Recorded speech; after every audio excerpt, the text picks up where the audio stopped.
Sebelum kita akan mulai ibadah, kita boleh bangkit berdiri bersama-sama Bapak Ibu Saudara. Boleh berikan salam dulu kiri kanan, kasih tahu selamat hari Natal, puji Tuhan. Ya, puji Tuhan. Selamat hari Natal.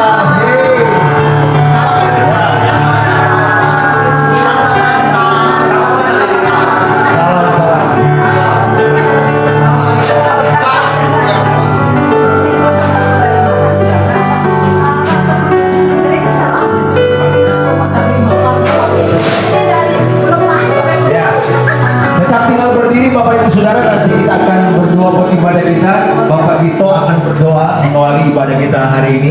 Ya. Shalom Bapak Ibu Kasih. Shalom. Kita akan berdoa sebelum mulai acara ini. Saya percaya kita semua adalah anak Tuhan yang kasih. Amin. Amin. Kami bersyukur Pak hari ini kami boleh berkumpul bersama, menikmati acara Natal bersama. Kami tahu Tuhan yang adalah anugerah dan kasih yang kita sama semua. Kami berdoa biar acara itu menjadi hal yang biasa, menjadi yang luar biasa bagi kami. Karena kami tahu ada hal yang luar biasa di mana firman-Mu, pujian naikkan, ada kejadian yang dahsyat Tuhan. Yang sakit disembuhkan, yang terikat dilepaskan, yang lemah dikuatkan. Terima kasih Bapak, berkati urapi hamba yang menyampaikan firman, urapi kami akan memuji menyembah-Mu, kami berdoa untuk teman kami yang sedang berjalan, sertai mereka dengan selamat sampai tiba di sini. Pujilah Kau, kami siap memulai acara dalam nama Tuhan Yesus Kristus. Mari kita katakan, Amin. Haleluya, kita surga bergema, lahir Raja mulia.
Tuhan Yesus memberkati kita hari ini, puji Tuhan. Kita lihat di halaman sebelah, Yesus Raja Damai.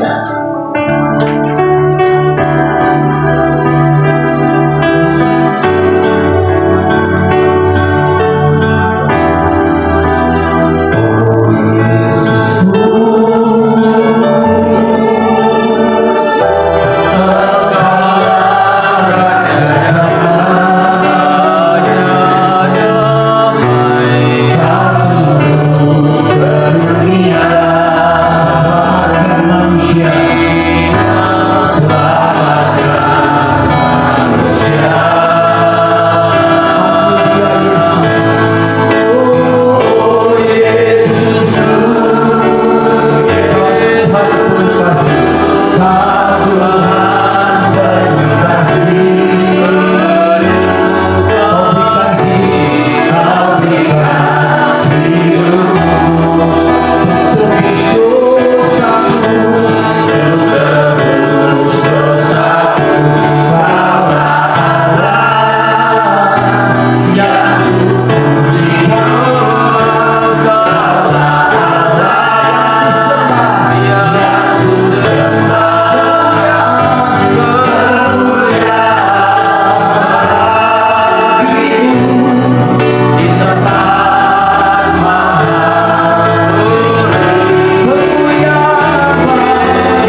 Di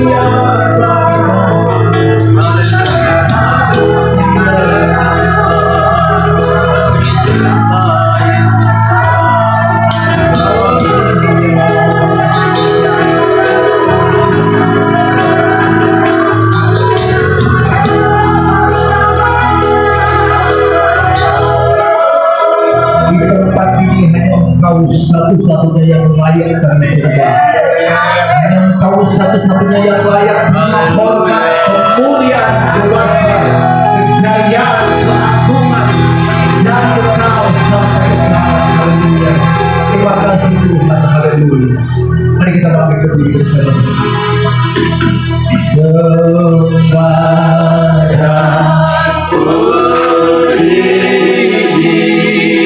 Sembah Dia.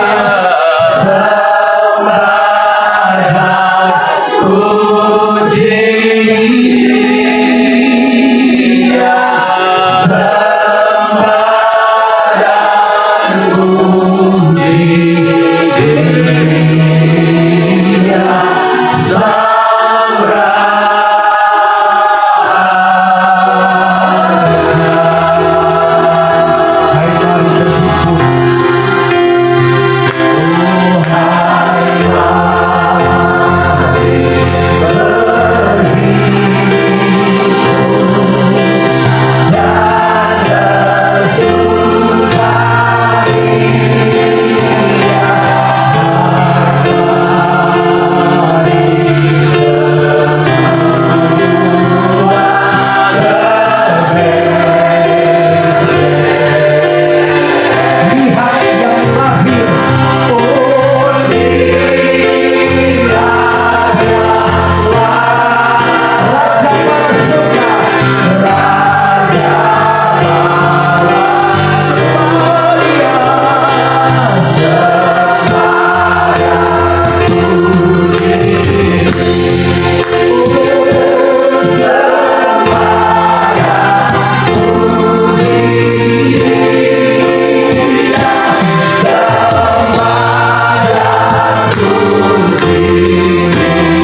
Hadirat itu surga buat kami. Amin. Hadiratmu untuk kekuatan kami Tuhan. Terima kasih untuk fellowship kami yang diberkati. Amin. Kami percaya karena Tuhan ada di tengah-tengah kami. Itu alasan bahwa pertemuan kami tidak sia-sia. Amin. Pertemuan kami punya makna misteri ilahi yang hebat. Karena Kau ada di sini Tuhan. Kau bertata, kau duduk, kau bertata, kau raja segala raja. Terima kasih untuk waktu kami boleh menyembah Tuhan. Tapi kami pastikan bahwa penyembahan kami bukan alat berdagang untuk kami dapatkan sesuatu. Kami menyembah bukan karena butuh ditolong. Kami menyembah bukan karena penyembahan menguntungkan kami. Kami menyembah alasannya satu, sebab Engkau memang layak di sana. Because who you are, Lord. Itu alasan kami menyembah. Tidak ada yang lain. Terima kasih Kau ada di sini. Fellowship kami sekali lagi diberkati Tuhan. Sekarang berbicaralah lewat hati Tuhan. Hamba terbatas, hamba tidak memiliki apapun, boleh diizinkan dan dipercaya ada di sini. Ini semua karena kemurahan Tuhan. Kami mau buka hati, kami berdoa lepaskan firman-Mu Tuhan, firman yang kuat, yang masuk menembus ke dasar hati kami yang paling dalam. Kami berdoa sembuhkan kami, kuatkan kami, bangkitkan kami, yang gemetar, tegakkan kami. Tapi lebih penting di atas semuanya itu, tolong Tuhan, supaya kami bisa mengenal pribadi-Mu secara dalam. Kami berjalan dalam pengenalan yang benar. Karakter kami menjadi serupa dengan Tuhan. Sekali lagi urapan-Mu ada di sini. Ribuan kata-kata yang keluar itu tidak ada artinya sama sekali kalau Tuhan tidak mengurapi. Itu sia-sia semuanya. Kami percaya bahwa Roh hidup dan firman-Mu itu kekuatan kami. Terima kasih Tuhan. Sampaikan hati-Mu. Kami buka hati dan kami janji semua yang kami kerjakan dari awal sampai selesainya itu hanya memuliakan nama Tuhan. Amin. Bagimu hormat, bagimu pujian, bagimu kemuliaan, bagimu kekekalan, bagimu segala-galanya, bagimu segala-galanya. Engkau layak ditinggikan Bapa. Demi dan bagi kemuliaan Tuhan Yesus yang siap diberkati untuk jadi berkat. Mari katakan. Amin. Silakan duduk. Shalom semua. Shalom. Ya, ini Natalan kayak KKR. Selamat Pak Gembala dan Ibu untuk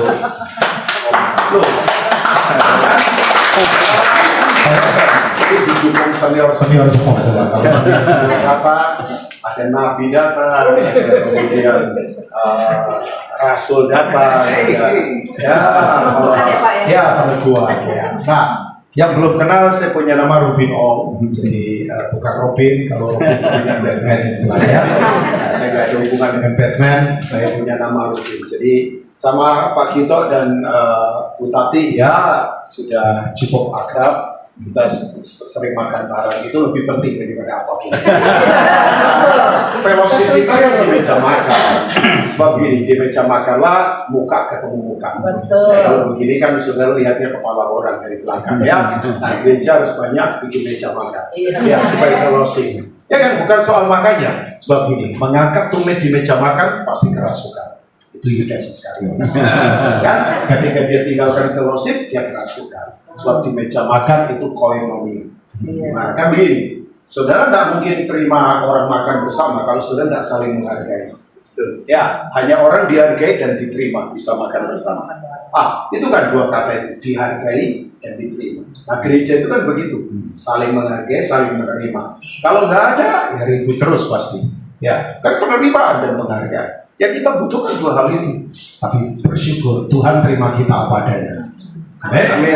Kalau dunia terima kita mobilnya apa dulu? Ya dong, depositonya berapa? Makanya kelompok-kelompok tertentu yang kaya ngumpul kaya, ya yang miskin nggak bisa ngumpul sama orang kaya, tapi yang miskin juga ya itu saja. Nantinya jadinya ya eksklusif saja di situ. Nah itu pola dunia. Tapi kita kan ya saling menerima, saling menghargai. Nah, saya nggak tahu kenapa tadi Bung atau Bapak mimpin pujian tentang Hai Mari Berhimpun untuk kita ke Bethlehem, ya, atau mungkin mau ke Israel juga ya. Nah, tapi kata ini itu kemudian saya diingatkan Tuhan pada kata Bethlehem. Nah, Bethlehem itu kan artinya Beth itu rumah, lehem itu artinya daging atau roti. Ya, jadi Urapannya terlalu kencang. Mestinya pakai sure ya. Belum. Kalau udah jadi gereja udah sure ya. Oke. Nah, Kayaknya ehonya kecil kok. Ehonya bisa. Kerasa kayak di karaoke. Ehonya itu aja Pak ya. Ya, terima kasih Pak. Memang BL biasa begitu cepat ya. Ya, kerjanya BL. Oke. Nah, Bethlehem adalah rumah roti ya. Tapi begini, yang saya soroti adalah Bethlehem itu kecil. Nah, sementara orang kadang nggak suka yang kecil-kecil. Nah, saya punya prinsip dalam hidup kecil tapi banyak. Ya, kalau gede kamu ditembak. Kecil saja tapi banyak. Sebab kecil-kecil itu melahirkan cepat para pemimpin. Ya, kecil-kecil simple, terkoneksi kemana-mana. Ya, coba Bapak Ibu taruh tikus betina jantan, udah taruh saja. Ya, dalam hitungan waktu 3 bulan. Ya, dari sepasang bisa jadi ribuan. Dan tikus bisa hidup di mana saja. Disilakan dihidup. Di atap rumah dia hidup, di meja makan lebih hidup lagi, ya kan? Di lumbung padi lebih hidup lagi. Nah, gereja harusnya begitu, kecil tapi cepat berkembang dan bisa ada di mana saja. Adaptasinya cepat, liquidnya kuat, dan kemudian gini, ya kemampuan menghadapi apa saja cepat. Kalau gajah kan, ya sepasang kadang 2 tahun baru bisa punya anak 1. Dan seumur hidup gajah, maksimal kalau nggak salah anaknya cuma 2. Ya, nggak ada. Ya, nggak ada. Gajah, anakmu berapa? 10, nggak ada. Ya, sebab iya, gajah. Ya, tapi gajah sekali tembak nggak bisa mati. Coba tikus. Nah, gereja harusnya seperti itu. Ya, bisa ada di mana saja. Ya kan, bisa ada di mana saja. Nah, hal yang sama. Bethlehem itu kecil. Nah, orang nggak suka yang kecil-kecil. Tapi kan begini, dari yang kecil-kecil orang jadi besar. Cuma kalau sudah besar, lupa yang kecil-kecil.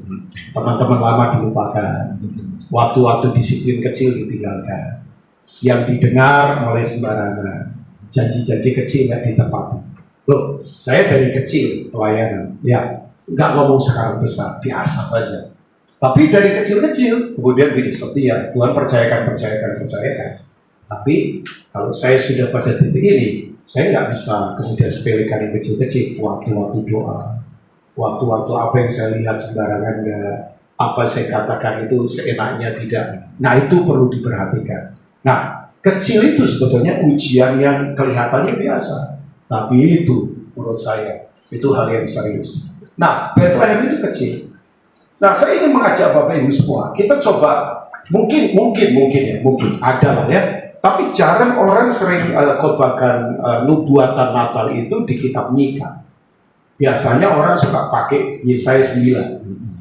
Ya dong, Yesaya 9 terkenal sekali untuk Natal. Kita tadi dia lagu kan itu. Oh Yesusku, Engkaulah Raja Damai. Nah, itu salah satunya kan namanya disebutkan orang penasihat ajaib, Allah perkasa, the Prince of Peace, Raja Damai. Ya. Nah, Yesaya pasal 9 jelas bahwa seorang anak telah lahir untuk kita, seorang putra telah diberikan untuk kita, lambang pemerintahan ada di atas baunya, namanya disebutkan penasihat ajaib dan seterusnya.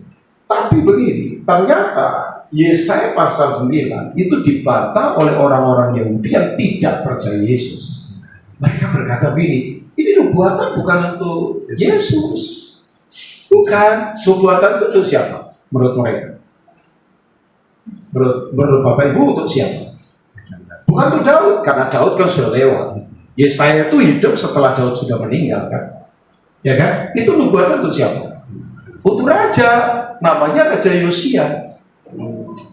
Ya, Raja Yosia itu kan salah satu raja selain Daud, raja hebat di Israel. Sebab raja ini menemukan gulungan kitab Taurat yang hilang. Makanya waktu ketemu dia menangis bertobat. Akhirnya berawal semua dibantai, dihajar. Nah, Yosia itu dianggap adalah seorang raja yang kebesarannya kayak Daud. Nah, mereka berkata ini bukan untuk Yesus, ini untuk Yosia. Karena ini secara spesifik di Yesaya 9 tidak menyebut nama kota, namanya Bethlehem. Nah, begini, di Mika pasal yang kelima, nama kota ini disebut. Nah, begini, Yosia tidak lahir di Bethlehem. Makanya Mika 5 ini pasti banget. Nah, saya hubungkan Mika 5 itu berhubungan dengan konteks profetik ke depan apa yang akan terjadi.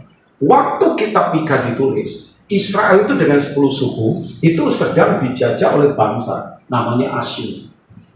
Bapak Ibu tahu Asyur ini bangsa yang penduduknya keturunan Ismail. Saya tidak akan breakdown terlalu dalam bangsa ini, Bapak Ibu cari saja. Tapi ini bangsa memang luar biasa Asyur ini. Salah satunya kalau menghukum orang adalah orang dikuliti, kemudian dipakukan di tembok kota. Itu baru salah satunya. Dan banyak yang lain, banyak yang lain. Bapak Ibu nanti coba aja. Ini saya bilang begini karena ini dalam konteks pertempuran apa yang akan terjadi di depan ini. Nah begini Bapak Ibu. Waktu itu Israel dengan 10 suku, kan 2 suku ada di selatan, itu ditawar oleh Babilonia. Kita tahu ya bahwa 10 suku, ibu kotanya Samaria, kemudian dihancurkan oleh bangsa namanya bangsa Asyur. Ya kan? 2 suku masih tetap bertahan. Suku itu ada 2 yaitu Yehuda dan Benyamin. Ya, Yehuda itu artinya ayah para raja. Semua pemimpin itu memang lahir dari Yehuda. Tidak ada raja yang tidak lahir dari suku Yehuda. Sedikit bicara ya Bapak Ibu ya.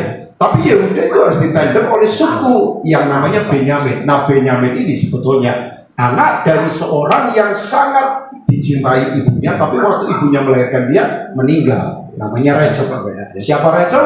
Rachel itu adalah istri yang sangat disayangi oleh Yakub. Nah waktu kemudian Rachel melahirkan Benyamin, meninggal dia karena posisinya sungsang begitu. Nah makanya dia berkata, tolong namakan anakku Ben-Oni.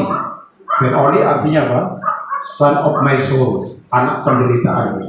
Untung, makanya para pria itu mahir dalam firman. Kalau enggak bahaya. Ya firman, pria itu harus hidup kuat dalam firman. Yakub langsung berkata, jangan. Nanti seumur hidup dia menderita terus kan kasihan. Karena nama bicara identitas dan karakter. Makanya nama perlu dijaga ya. Produk boleh bagus, kalau nama rusak, produk saudara tidak akan laku. Hati-hati. Ya, hati-hati soal uang, hati-hati soal nama, janji tepati walaupun rugi. Ya itu nama itu. Sebab nama baik lebih berharga daripada emas perak. Loh, saya kalau namanya nggak baik, orang nggak akan panggil saya pelayanan.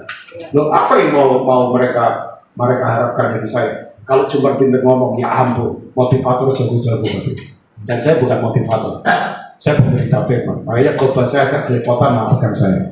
Nah, karena saya nggak terus tutur gimana, ya khotbah saja persiapan Bapak Ibu. Nah, begini ternyata bahwa waktu kemudian diganti, langsung diganti, jangan namakan dia Benyamin. Toh Benyamin, son of the right hand, anak yang tangan kanannya kuat, yang tangannya benar. Makanya Yehuda harus ditandem oleh Benyamin. Jadi para raja, para pemimpin, kalau orang sekelilingnya itu tidak tangannya benar, rusak keluarga, rusak gereja, rusak usaha, rusak bangsa.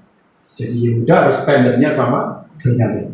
Nah, itu kan sebetulnya masih pertempuran spirit itu. Yang lahir di Efrata itu coba Bapak. Setelah orang Majus nggak memberitahu Herodes, anak-anak di bawah usia berapa tahun dibunuh sama Herodes? 2 tahun dibunuh. Itu. Nah pertanyaan saya, Herodes itu siapa? Ada yang tahu Herodes? Herodes Agung? Terserah Bapak lah siapa yang terserah. Jangan dong. Ya orang berkata, I don't care lah Pak, yang penting saya punya uang. Jangan dong. Orang Ambon berkata begini, Farek. Jangan. Farek itu artinya I don't care. Jadi bahasa Ambon itu, ya sedikit-sedikit apa-apa begitulah. Nah, Herodes Agung ini Bapak Ibu tahu Bapak Ibu?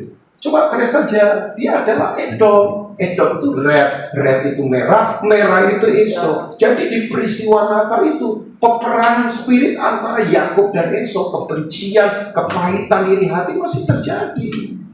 Dan itu sampai sekarang. Oh iya, makanya berita Natal adalah berita apa? Kemuliaan dan damai sejahtera. Saya tidak akan khotbahkan itu, saya fokus ke Bethlehem saja ya. Nah begini Bapak Ibu, di Bethlehem, oke, let's see di Mika chapter 1, chapter 5 kita lihat ya, Mika pasal 5. Coba kita lihat sebentar. Mika 5 ayat yang pertama, boleh dilihat ya di Alkitab kita. Mika itu setelah kitab Yunus kalau nggak salah. Ya, Mika 5. Mika 5. Setelah kitab Yunus itu kitab Mika namanya ya. Ini salah satu nabi-nabi kecil, orang berkata. Makanya kan tadi saya katakan banyak orang nggak suka yang kecil-kecil, sukanya yang woi gede-gede. Mika ini salah satu nabi kecil, tapi nubuatannya begitu luar biasa. Dan ini di konteks Israel berperang dengan Asyur itu. Nanti saya sebutkan ya Bapak Ibu ya. Saya lagi menunggu 30 tahun yang lalu itu ada sebuah kejadian profetik aneh banget. Dan saya lagi menunggu buat bangsa kita. Amin. Ya ya.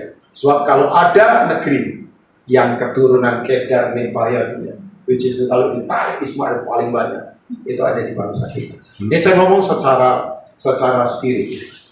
Ya, ini akan terjadi hal yang luar biasa di depan. Ya, nah, oke, nanti saya jelaskan sedikit saja, nggak terlalu rumit. Tetapi kau hai Bethlehem Efrata, hai yang terkecil, highlight kata itu terkecil. Terapa Bapak Ibu? Terkecil. Ya, kalau misalnya yang kecil-kecil, jangan disepelekan. Ya, yang kecil-kecil, orang ukurannya semuanya maunya besar sih. Ya, makanya kadang capek, letih, ambisius, kejar target, kota. Ya, makanya gereja itu harusnya konsep kepemimpinannya petani, nabur, rawat, kemudian ya itu menyirami, panas, dingin. Ya, saya sekarang kepemimpinan gereja diganti konsep CEO, bangun gudang yang gede-gede, tarik Tuhan dengan segala cara, kepuasan batinnya ya ada. Aduh, ya loh, Pak Rubin teori saja. Loh, saya dari dulu pemurid, puluhan tahun saya pelayanannya pemurid. Ya, sekitar merawat anak dari kecil-kecil semua. Ya, puluhan tahun. Sekarang di mana-mana mereka, di mana-mana. Ada yang jadi apa, ada yang jadi apa, ada yang jadi apa, ada yang jadi apa, ada yang jadi apa. Ya, sekian puluh tahun di Jogja, kita pikir, aduh, kita waktu itu mentor anak-anak mahasiswa.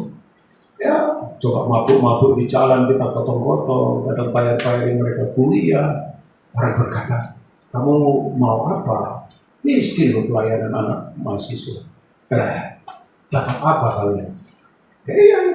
Ya, tantenya Lili marahin saya. Kamu mau apa? Masa depanmu ada di mana? Gembala gitu ya. Masa depan ada di Yesus makanya. Tante ini gembala atau bukan? Ya, tapi kita nggak mau debat lagi. Nanti kena serangan jantung kita bahaya sekali kan? tapi coba. Oh iya. Nabur begitu. Coba Bapak Ibu kamu rawat tanaman, Koki kan tahu tanaman. Dari benih rawat begitu berbuah. Senangnya di batin, puasnya lain. Ya, kalau puas di luar batin itu paling gak asik. Makanya saya bilang kepemimpinan jangan dikali seperti prinsip CEO. Bangun gudang yang besar, tarik dengan segala cara. On the stage-nya bagus. Ya, yang terjadi para gembira yang ada. Ya, ini nggak tahu pesan ini